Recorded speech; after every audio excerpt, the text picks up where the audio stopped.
This is the most power-packed Africa Cup of Nations because virtually all the powerhouses in the continent are there. So, including Nigeria, Morocco, Tunisia, Algeria, Egypt, South Africa, Ghana, all of them are there. So, this will be an African Nations Cup that will be very, very difficult to predict. But it's because all the stars are also there, so but I expect the powerhouses, Nigeria, Cote d'Ivoire in Group A, for instance, to move into the next round, and also expect from Group C, which is the group of death, the zone of death, having Cameroon, having Guinea, having Senegal. So two of those teams will certainly get into the next round, and with the third one being among the lucky top place teams to get to the round of 16. The chances of Super Eagles are good provided we're able to solve the problem we normally have at our defense line, the goalkeeping. If you look at the last 6 matches that we played, virtually all the goals conceded were goalkeeping errors. They were not the normal type of goals that teams concede. We played 2-2 we played 2-2 against Saudi Arabia. We defeated Mozambique 3-2. Then we played 1-1 with Lesotho 1-1.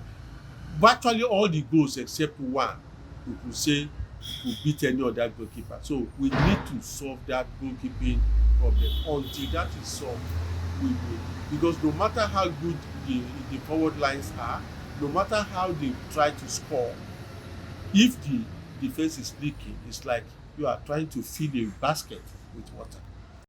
Only the coach himself can confirm if he's being owed or not. And contracts, like they said, contracts in Nigeria is always treated in secrecy. So it's between the two parties concerned. So I wouldn't know whether it's being owed or it's not being owed. But the issue is that we are not getting as much as we expect from a coach that we hope should be able to win us laurels at the Africa Cup of Nations and probably also qualify us for the World Cup. This particular one, only one local player is involved. That's Ojo Olorunleke of Eyimba as a goalkeeper in the 25-man list. So, and it's also an indictment on the part of the because what it means is that they are telling us that our domestic football is not growing.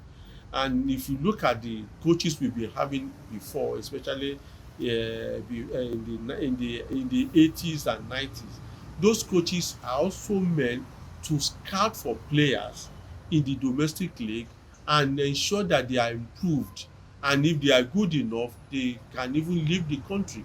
So we know that those players are homegrown, but that is not the situation now. What we now go about doing is to even go abroad and look for Nigerians, players abroad who are born in Nigeria, who don't even know anything about Nigeria, but because of parental link, they are invited to the national team. So it means that we have admitted that our team has not done. Our domestic football is dying, but unfortunately, the league is rising now. I would have expected them to be able to at least pick some players from the league and ensure that we do well.